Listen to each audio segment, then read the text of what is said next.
বাহ, এবারের ফসল তো খুব ভালো হয়েছে মনে হচ্ছে।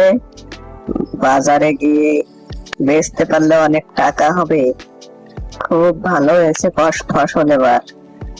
দেখি এবার ফসল বিক্রি করে বাড়ি ঘর বানানো যায় কিনা, পরে যদি একটা বিয়েও করতে পারি, দেখি কি হয়।